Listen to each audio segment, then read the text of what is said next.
చిరంజీవి గారు ముగ్గురు మనగాళ్ళు అనే సినిమా నాగబాబు గారు ప్రొడ్యూసర్, రాఘేంద్ర డైరెక్షన్. ఆ సినిమాలో ఒక పెద్ద చిరంజీవి గారికి ఫైటు, వర్షంలో హెవీ ఫైటు.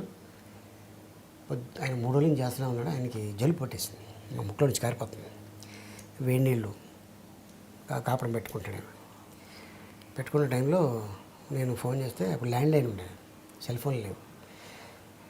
అరే నేను ఇంట్లో ఉంటాను రా, ఈవినింగ్ రా, వచ్చే 5 గంటలకి ఇంట్లో ఉంటాను, ఒక 6:30, 7కి రా. అలాగే నేను ఇంటికి వెళ్ళాను.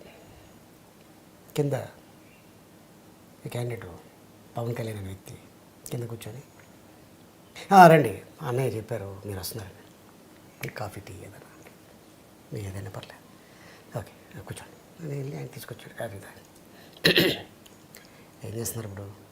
నేను అదే స్టడీస్ అయిపోయింది, మాస్టర్ ఆర్ట్స్ చూడాలి నెక్స్ట్ వాట్, ఏం ప్లానింగ్ లేదు.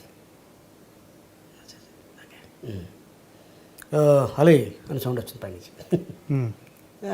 అప్పుడు మెగాస్టార్ అసలు అన్నయ్య వస్తున్నాను పైకి వెళ్ళి కూర్చున్నాం. అలాగా 2-3 సార్లు కలవటం జరిగింది. వన్ ఫైన్ డే ఆయన I want to become actor అని అన్నయ్యకి చెప్పడం, వదిన గారు సపోర్ట్ తోటి అక్కడ అమ్మాయి ఇక్కడ అబ్బాయి గీతా ఆర్ట్స్లో స్టార్ట్ చేయటం. తర్వాత నేను దాంట్లో యాక్ట్ చేయాల. గోకులంలో సీత, అది సెకండ్ మూవీ అనుకుంటా. Second movie. తర్వాత సుస్వాగతం,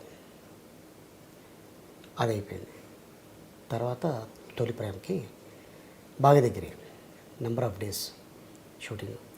ఇద్దరం ఒరే అని ఫ్రెండ్స్ ఆ సినిమాలో. అరే బాలు అంటే నా వేణుమాధవ్ నేను అందరం కలిసినాం. అలాగా ఒక 1.5 month బీహెచ్ఎల్లో షూటింగు. మాతో పాటు నాగేష్ గారు సీనియర్ ఆర్టిస్ట్, తమిళ ఆర్టిస్ట్, ఆయనతోటి చిన్న కూర్చొని చిట్ చాట్, ఆయన అప్పట్లో విషయాలు నేను చెప్పడం, నేను మాట్లాడటం. ఈడు కూడా మామూలుడు కాదు, ఈడు తక్కువ, ఈడు ఆయన చెప్పడం.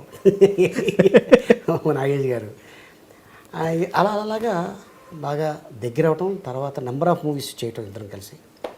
తర్వాత ఇంకా అక్కడి నుంచి ఖుషి, బద్రి, తమ్ముడు, జానీ, గుడుంబ శంకర్, ఇలా ఎన్నో సినిమాలు, దాదాపు 24 సినిమాలు చేసాం, 23 సినిమాలు చేసాం. 23 సినిమాల్లో కలిసిమెలిసి ఎక్కడో అంటే మేము కరెక్ట్ అయింది.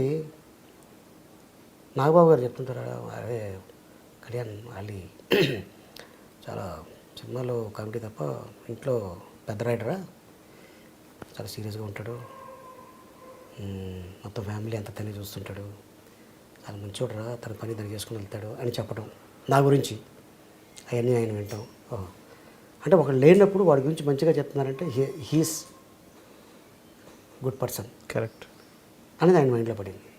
ఇంకా అక్కడి నుంచి మేము ఇద్దరం కలుసుకోవడం, మాట్లాడటం, కొన్ని విషయాలు ఆయన చెప్పడం, కొన్ని విషయాలు నేను చెప్పడం, ప్రపంచంలో నడుస్తున్న కొన్ని విషయాల మీద డిస్కస్ చేయడం. ఇది కరెక్ట్ కాదు, వ్యవస్థ మారాలి, ఇంకా ఎంతకాలం ఇలాగా, అన్ని దేశాలు బాగున్నాయి, మన దేశం ఎలా ఉంది, మన దేశంలో ఇది రావాలి అది రావాలి అని చెప్తుండేవాడు ఆయన. ఆలోచిస్తే కరెక్టే కదా ఆయన చెప్పేది. అరే పాయింట్ ఉంది దీంట్లో మ్యాటర్ ఉందే, విషయం ఉందే, ఇతను ఏంటి యాక్టరా పొలిటీషియనా అనేది ఒకానొక టైంలో నాకు అనిపించింది. తర్వాత అన్నయ్య గారు పార్టీ పెట్టడం, తను వ్యవసాయ అని వెళ్ళటం, తర్వాత పబ్లిక్లో తిరగటం, ఎవడు అట్టంటాడు, ఎలక్షన్ టైంలో ఎలా ఉంటారు, ఇవన్నీ తెలుసుకున్నాడు ఆయన.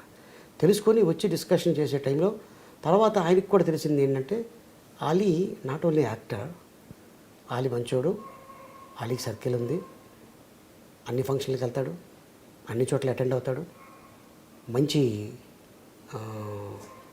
కలిసిమెలిసి ఉంటాడు, అందరూ ఆయన లైక్ చేస్తారు, ఆయన కూడా అలాగే లైక్ చేస్తాడు. అందుకే ఆ ఫంక్షన్స్లో, పార్టీస్లో అంటే భుజం మీద చేతులు వేసి మాట్లాడే అంత గొప్పోడు ఆలీ.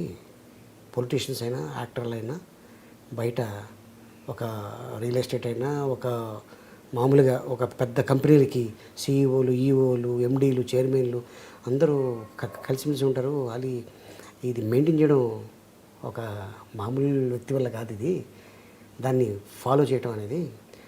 ఎలాగ మీకు ఎలా టైం కుదురుతుంది అన్నాడు. నేనేమన్నాను అంటే, సార్ ఇప్పుడు తిరుపతి ఉంది, నాకు హిందూ స్నేహితులు చాలామంది ఉన్నారు.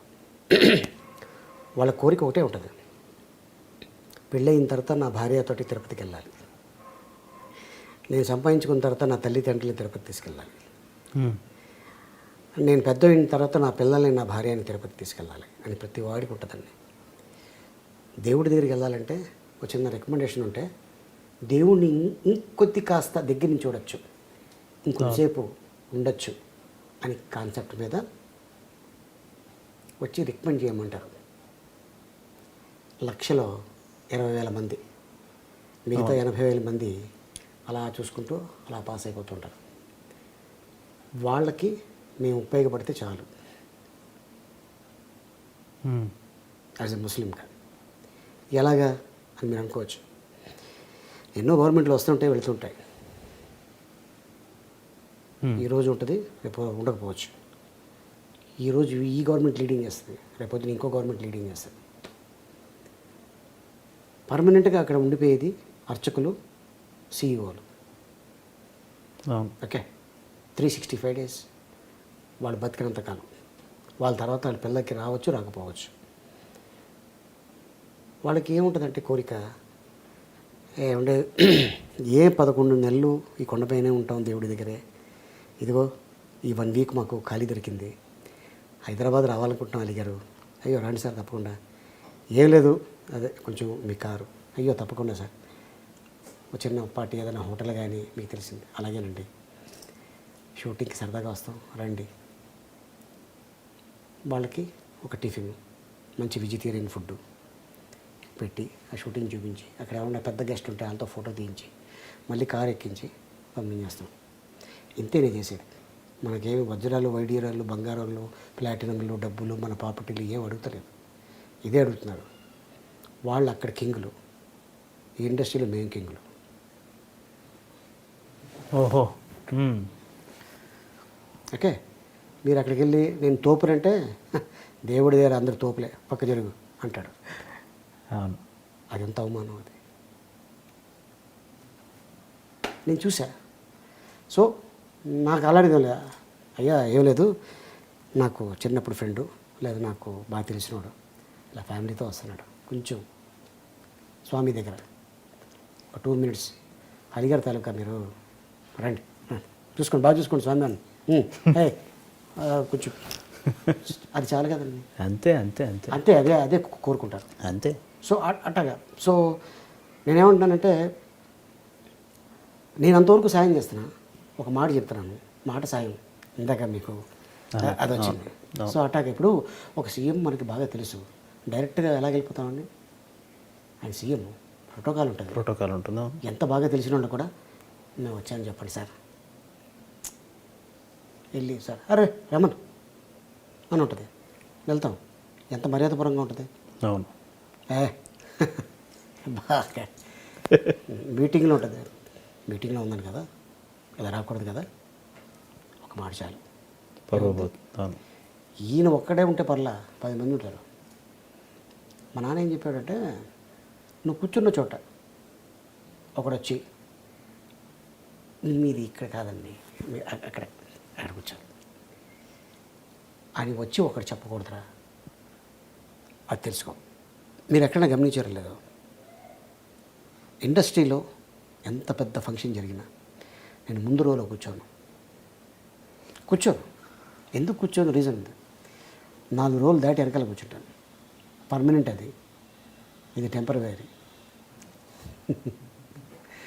సో అందుకోసం నేను మా నాన్న చెప్తుంటాను, ఒకడు వచ్చి లే అని అనేదాకా మనం అనిపించుకోకూడదురా, 4 రోజులు వెనకాల కూర్చుందా నీకేం పర్లేదు, నువ్వు నీ కంటికి అదే ప్రోగ్రాం కనిపిస్తుంది, ముందు రోజులో కూర్చున్నవాడు కూడా అదే ప్రోగ్రాం. సినిమాకి వెళ్తే ముందు కూర్చుంటే అమ్మ నెలలో కూర్చున్నాడు నా కొడుకు, సినిమా వెనకాల కూర్చుంటే గొప్పవాడు, దీన్ని బెంచి అంటారు దీన్ని. అవును, ఇంకా వెనక కూర్చుంటే వెనకాల కూర్చుంటే చాలా గొప్పవాడు. ఇంకా వెనక అదే సినిమా ఫంక్షన్కి ముందు కూర్చుంటే గొప్పవాడు, మరి అదే సినిమా ఫంక్షన్కి వెనకాల కూర్చుంటే సినిమా థియేటర్లో వెనక కూర్చుంటే ఆహా ఏం ఫిలాసఫీ. వెరీ గుడ్ బ్రహ్మాండం.